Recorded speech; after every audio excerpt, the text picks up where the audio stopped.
2026년 7월 31일 로마서 9장 14절에서 29절까지의 말씀입니다.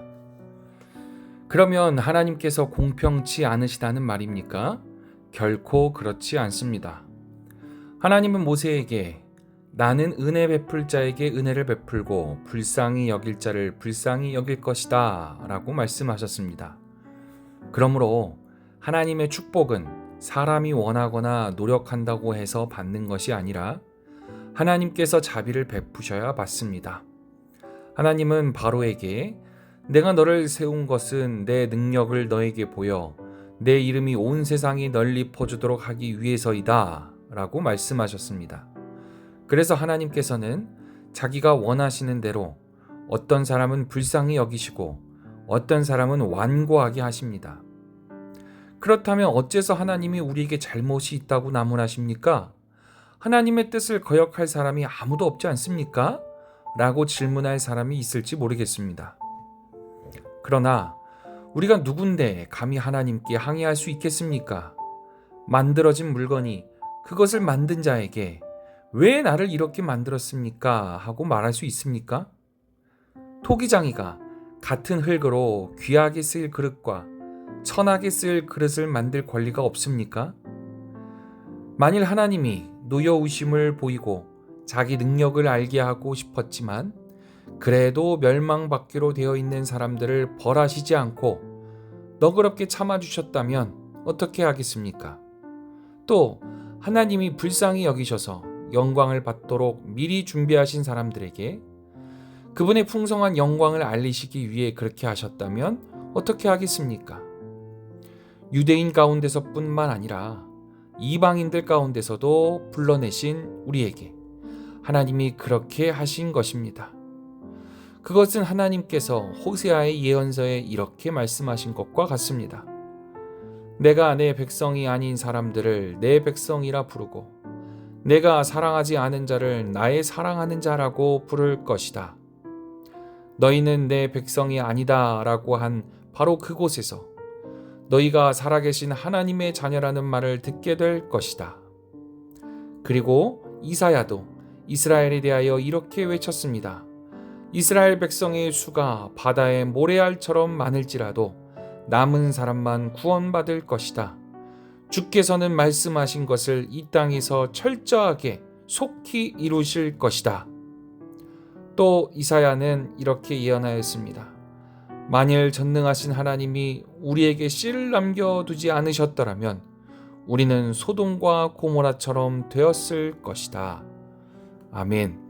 현대인의 성경 로마서 9장 14절에서 29절까지의 말씀이었습니다.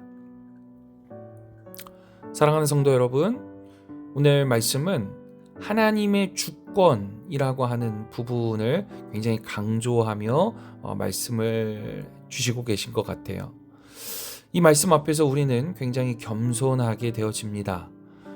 우리의 구원은 우리가 원했고 내가 열심히 했기 때문에 얻은 그러한 상이 아닙니다. 긍휼히 여기시는 하나님께서 먼저 찾아오셨고 우리를 불러주셨고 우리에게 구원을 주신 이 모든 것은 다 선물입니다. 그러므로 우리는 그 무엇 하나 사실 자랑할 것이 없습니다.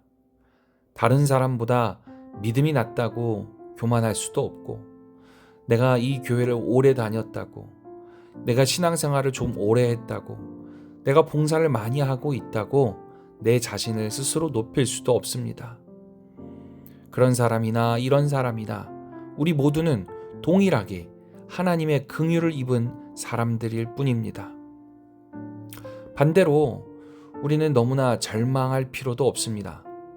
우리의 연약함보다 하나님의 긍휼하심이 훨씬 크고 이 어둠의 시대, 이 시대의 어둠보다 하나님의 구원의 능력이 강하기 때문에 그렇습니다. 하나님께서는 오늘도 자기 백성을 부르시고 믿음의 남은 자를 지키시고 계십니다. 그리고 교회를 통해 하나님의 뜻을 성령의 역사를 복음의 씨를 이어가고 계십니다. 오늘 성령께서 우리의 마음을 두드리고 계신다면 여러분 완고하게 버티지 않기를 원합니다. 죄를 인정하고 주님께 돌아갈 수 있기를 원합니다. 그리고 오늘 말씀에 나온 이 토기장이와 같은 하나님께 우리 스스로를 다 맡길 수 있기를 원합니다. 하나님, 왜 나를 이렇게 만드셨습니까? 라는 불평보다는 하나님 앞에 이렇게 기도하기를 원합니다. 하나님, 부족한 저를 긍휼히 여겨주십시오. 주님의 뜻에 합당한 그릇이 되고 싶습니다. 더 잘 빚어주시고 다듬어주시고, 그래서 주님이 원하시는 그릇으로 사용되어지길 원합니다. 이 기도가 우리에게 있기를 원합니다. 긍휼을 입은 사람은 다른 사람에게도 긍휼을 베풀 줄 알게 됩니다. 정죄하기보다 기다려 줄 줄 알게 되어집니다. 포기하기보다 기도할 수 있게 되어집니다. 상처 입은 사람을 품어줄 수 있는 우리가 모두가 되어지기를 원합니다. 오늘도 긍휼히 여기시는 하나님을 의지하며 긍휼의 그릇으로 살아갈 수 있는 우리 모두가 되기를 주님의 이름으로 축복합니다. 아멘. 기도하겠습니다. 사랑이 많으신 하나님, 우리의 원함이나 노력과 공로가 아니라 하나님의 긍휼로 구원받게 하시니 감사드립니다. 죄로 죽었던 우리를 찾아와 주셨고 예수 그리스도 안에서 하나님의 백성과 사랑받는 자녀로 불러주신 은혜를 깊이 감사드립니다. 하나님, 구원의 은혜를 당연하게 여기며 사는 것, 다른 사람과 비교하며 교만의 자리에 섰던 것, 이 모든 것 용서하여 주옵소서. 우리가 가진 믿음과 직분, 봉사와 모든 열매가 하나님의 긍휼에서 비롯되었다는 사실을 오늘도 잊지 않기를 원합니다. 저 이스라엘을 괴롭혔던 저 이집트의 바로 왕처럼 하나님의 말씀을 반복해서 거절하며 마음을 완고하게 하지 않기를 원합니다. 성령께서 죄를 깨닫게 하실 때 즉시 회개할 수 있게 하여 주옵시고 순종을 내일 그 다음날 미루지 않게 하여 주옵소서. 하나님의 오래 참으심을 죄를 계속 지어도 된다는 허락으로 여기지 않기를 원합니다. 오늘 은혜의 자리로 돌아가게 하여 주옵소서. 토기장이 되신 하나님께 오늘 우리의 삶을, 나의 삶을 온전히 맡겨드립니다. 다른 사람의 은사와 형편을 비교하며 불평하지 않게 하여 주옵시고 우리 각 사람을 향한 하나님의 선하신 목적을 신뢰할 수 있게 하여 주옵소서.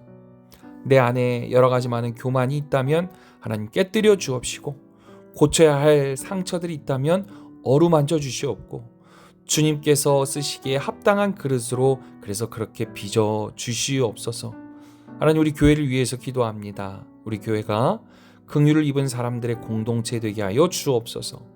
상처와 실패가 있는 사람을 정죄하지 않게 하여 주옵시고 더 많이 품을 수 있게 하여 주옵시고 믿음이 연약한 이들을 기다려 줄 아는 이들, 그런 교회 되게 하여 주옵시고 아직 주님을 모르는 영혼들 위해 우리가 인내하며 포기하지 않고 기도하며 나아갈 수 있는 우리들 되게 하여 주옵소서. 하나님, 우리 교회 안에 믿음의 선배들, 믿음의 남은 자들 굳게 세워주시니 감사합니다. 하나님, 이들이 살아갈 때에 세상의 가치에 무릎 꿇지 않게 하여 주옵시고 말씀과 예배를 지킬 줄 아는 자들, 다음 세대에게 기도와 복음의 씨를 성실히 심을 줄 아는 자를 되게 하여 주옵소서. 하나님께서 앞으로의 100년의 시대, 앞으로 열어갈 이 시대 가운데 놀라운 역사가 나타나는 교회 되게 하여 주옵소서. 오늘도 긍휼히 여기시는 하나님을 의지하게 하여 주옵시고 우리 또한 가정과 교회와 일터에서 긍휼을 베푸는 사람으로 살아가게 하여 주옵소서. 예수 그리스도 이름으로 간절히 기도하옵나이다. 아멘.